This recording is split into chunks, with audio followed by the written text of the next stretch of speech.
Kemiskinan serupa juga terjadi di kawasan Dieng, Jawa Tengah.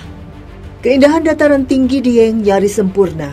Dengan ketinggian rata-rata lebih dari 2.000 meter di atas permukaan laut, kualitas kentang dataran tinggi Dieng merupakan yang terbaik. Tapi sebenarnya, ada masalah yang cukup serius di balik sejuknya negeri di atas awan ini, mulai dari kemiskinan dan kerusakan alam. Apa sebenarnya yang terjadi? Assalamualaikum, Pak Muji ya Pak ya. Jadi ini akhirnya kami sampai juga di Desa Jojokan untuk memulai liputan Indonesiaku. Dan ini adalah rumah Pak Muji yang akan menjadi tempat tinggal kita untuk beberapa hari ke depan.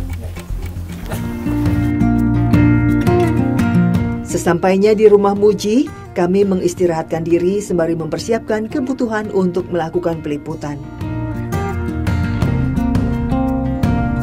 Ini adalah kondisi kita ya, ini kita lagi baru sampai rumah dan lagi siap-siap. Nih, pada rame-rame semua. Halo semuanya, melambaikan tangan ke kamera. Nih, ini Mas Riko lagi ngapain nih Mas? Siap-siap nyiapin kamera. Nyiapin kamera.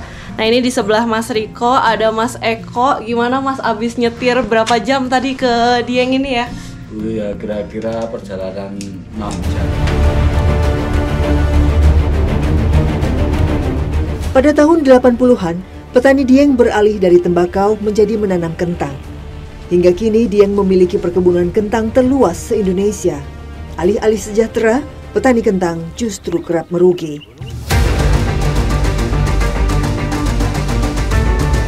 Pemilik kebun lainnya mengalami gagal panen.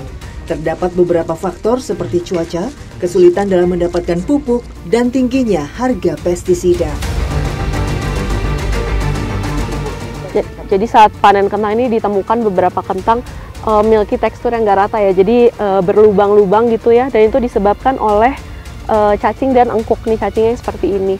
Jadi di satu sisi cacing ini tuh menyuburkan tanah, tapi di sisi lain itu membuat tekstur kentang yang seperti ini gitu. Jadi ya bingung juga ya, karena dia memberikan dampak negatif tapi memberikan dampak positif juga.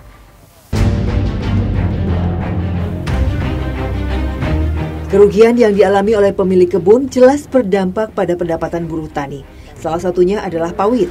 Ia sudah 20 tahun menggantungkan hidupnya kepada kentang. Hidupin anak dua ya, terus suami udah meninggal kan kita harus berjuang. Tuh, saya ditinggal suami kan dari anak umur 5 tahun ya, keluar TK. Udah lama ya Bu berarti? Udah lama, sampai sekarang berjuang sendiri. Pagi-pagi jadi bapak, malam-malamnya jadi ibu gitu kan, namanya punya anak kembar susah. Misalnya hasil 40.000 per hari gitu ya. Nah, untuk ini, untuk itu, sosial kadang kan kita nggak cukup. Terpaksa kadang minjem gitu. Karena belum saling susahnya Mbak. Bagi Pawit, kehidupannya terasa semakin berat. Ia harus berjuang sendirian demi menyambung hidup. Padahal fisiknya sudah tidak prima. Kondisi kesehatan yang menurun membuatnya sulit untuk terus menjadi pekerja kasar. Jika sudah merasa lelah, Pawit sesekali beristirahat di pinggir kebun. Merah-merah gitu ya Bu ya. Merah. Nanti kalau dipaksa duduk itu tambah ininya tambah gede, bengkak lagi ya, Bu, bengkak ya. lagi, jadi jalan kayak macam nggak bisa gitu. Setelah memanen serta memisahkan kentang berdasarkan ukuran, para petani memasukkannya ke dalam karung. Nantinya akan dibawa turun oleh para ojek kentang.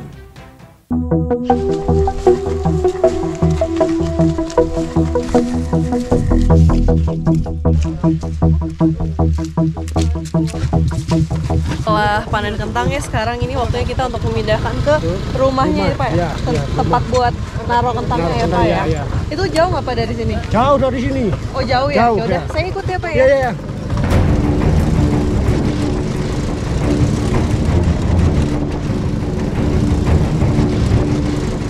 Sebelum ada akses jalan, buruh tani akan membawa turun hasil panen dengan memangkulnya.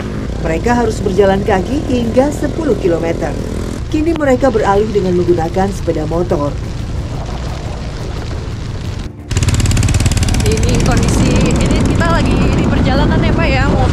kentang gitu, dan perjalanannya juga cukup jauh gitu ya, dengan jalurnya juga cukup curam ya Pak ya. Ditambah lagi ini sedang hujan besar gitu ya, tapi mau tidak mau tetap harus berjalan ya karena sudah setengah jalan.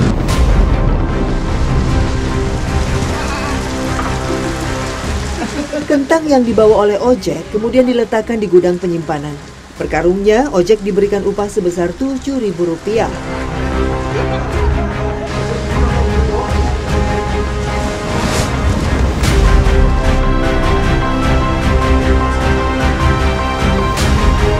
Seminggu sekali, para tengkulak datang untuk mengambil kentang.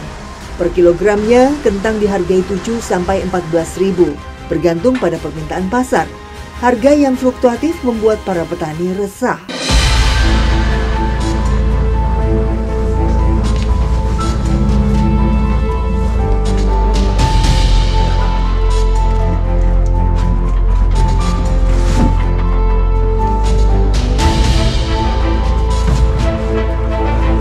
Keuntungan yang tipis seringkali membuat para petani kentang rugi karena harus mengeluarkan modal yang besar. Salah satunya saat membeli pupuk dan pestisida. Jadi di musim hujan seperti sekarang ini adalah musim tanam kentang, betul ya Pak ya? Tanam kentang, makanya permintaan untuk membeli obat itu jadi tinggi sehingga harga pasarnya jadi naik. Tapi ya apa boleh buat, mau tidak mau para petani harus tetap membeli karena itu kebutuhan mereka. Kalau tidak nanti akan beresiko gagal panen. Dan selain obat, mereka juga memiliki permasalahan di dalam pupuk karena untuk mencari pupuk sekarang ini susah ya Pak ya? Susah, kalau susah ya. Petani punya petani kentang itu tidak termasuk golongan subsidi pupuk Korea gitu. Jadi stoknya cukup susah. Kemiringan lahan di dataran tinggi Dieng cukup curam. Rata-rata berkisar antara 15 hingga 40 derajat. Jelas ini sangatlah berbahaya. Tidak hanya perkebunan, perumahan warga juga banyak yang berada di lereng dengan kemiringan ekstrim. Ya, ada longsor tapi nggak separah yang seperti di tempat lain. Ya kecil-kecil lah, cuma dari lahan-lahan, tapi nggak pernah ada korban. Harapan saya untuk sekarang karena kita masih mayoritas di pertanian kentang, terutama itulah pupuk itu dipermudah, jadi masyarakat itu nggak merasa keberatan. Harga yang tidak stabil membuat petani dan buruh kentang seakan terabaikan. Saya jadi teringat dengan kondisi Pawit yang kakinya cedera. Karena tidak ada biaya, perempuan parubaya ini hanya mengandalkan perawatan ala kadarnya dari sang anak. Untuk mengurangi rasa pegal setelah berkebun, Pawit merendam kedua kakinya di dalam air hangat. Hal ini menjadi rutinitas yang dilakukan Pawit beberapa tahun belakangan. Meskipun sering sakit, Pawit tetap memaksakan diri untuk bekerja karena ia tidak ingin merepotkan anaknya.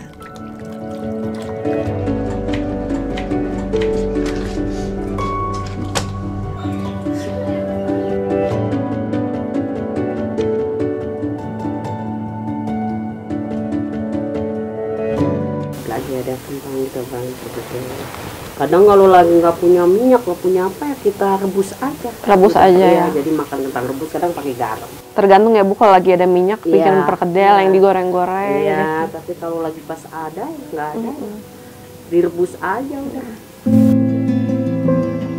Pemasukan yang minim membuat Pawit harus berhemat demi memenuhi kebutuhan hidup.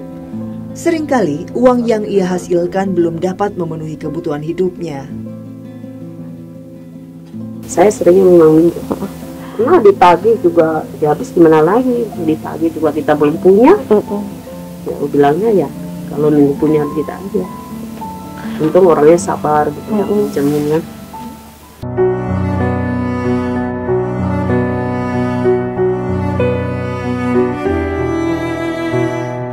Meskipun hidup dengan kesusahan, setiap harinya ia harus berjuang untuk menghidupi kedua anaknya. Sudah 15 tahun, Pawit ditinggal oleh almarhum suaminya. Penyakit jantung yang menyerang secara tiba-tiba membuat Pawit harus membesarkan kedua anaknya sendiri. udah susah banget, pernah sampai susah banget juga pernah.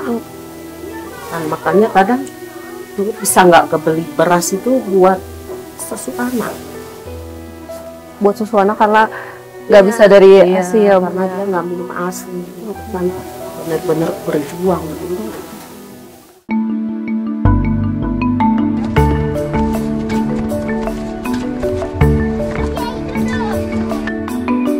Demi menopang ekonomi keluarga, Siti, anak Pawit, sudah bekerja semenjak duduk di bangku sekolah. Setiap harinya, ia bekerja di warung kopi milik pamannya di salah satu tempat wisata. Per hari, ia mendapatkan 20-100 ribu rupiah. Ia tidak bekerja sendiri. Bersama kembarannya, ia bekerja keras untuk mencari penghasilan. Terkadang, Siti mencari pekerjaan di tempat lain untuk menambah penghasilan.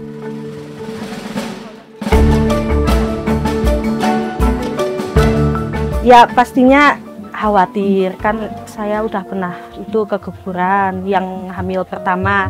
Ya gara-gara ini kerja di sini gitu. Karena kecapean, ya gendong barang berat-berat gitu kayak pisang, es gitu kan berat, kentang gitu. Nah, itu. Jadi trauma sih. Pertamanya nggak mau lagi, tapi gimana itu sih.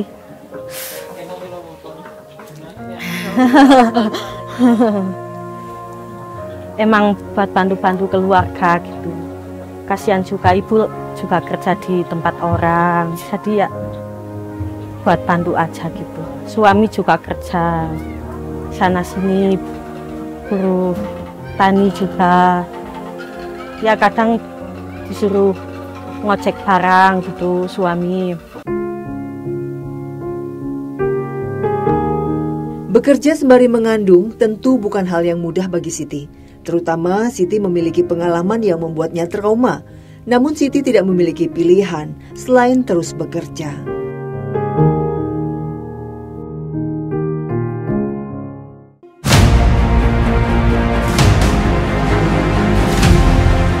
Kesulitan dalam menanam kentang membuat sebagian petani beralih membudidayakan bunga. Seperti yang dilakukan Isman, ia sudah 5 tahun membudidayakan bunga hortensia. Selain cantik, bunga 5 warna ini dikenal cocok dengan suhu sejuk Dieng. Bunga ini juga memiliki perawatan yang lebih mudah dan untuk modal tenaga dan uangnya juga lebih mudah gitu ya. Makanya banyak juga petani kentang yang beralih untuk menanam bunga hortensia ini. Pasti kalau dulu saya itu awalnya memang dari petani kentang dulu, karena kebetulan kentang itu butuh tenaga banyak sama modalnya yang cukup gede, jadi saya memilih beralih untuk ke pertanian bunga ini sama kala lili, hortensia sama kala lili. Sama seperti kentang, bunga hortensia lebih berkembang di musim hujan. Musim panas membuat bunga membutuhkan perawatan yang ekstra, namun hasilnya kurang bagus. Hama keong pemakan daun menjadi momok menakutkan bagi para petani bunga. Jadi ini adalah salah satu yang menghambat pertumbuhan bunga hortensia ya. Bisa dilihat ini adalah keong yang sedang memakan daun gitu. Dan sampai sekarang petani bunga di sini belum menemukan obat untuk memusnahkan atau menghilangkan keong ini.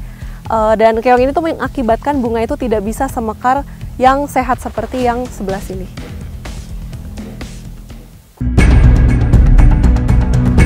Kebutuhan panen yang tinggi membuat Isman mempekerjakan buruh tani. Ketika sedang musim panen, perharinya dapat memanen 200-500 bunga. Salah satunya adalah Mustina, pekerja Isman yang sudah bekerja selama 3 tahun.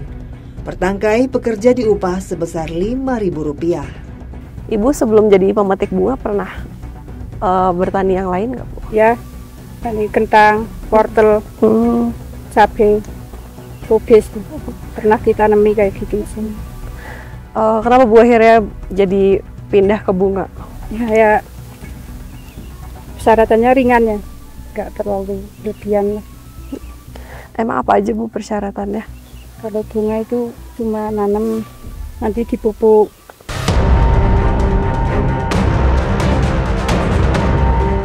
Bunga yang sudah selesai dipanen, kemudian dikemas dengan diikat dan diberi kapas. lalu dikirimkan ke tempat pemesan. Pengiriman dilakukan menggunakan bus untuk mengirim ke seluruh Indonesia.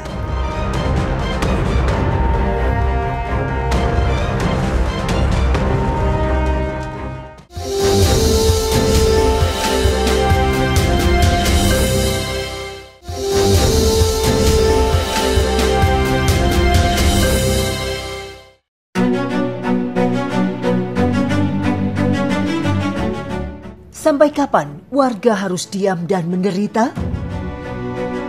Sedikit perhatian dari pemerintah seakan menjadi embun penyejuk bagi mereka yang terpinggirkan. Jangan abaikan suara mereka yang letih dan lemah, karena Indonesia harus sejahtera.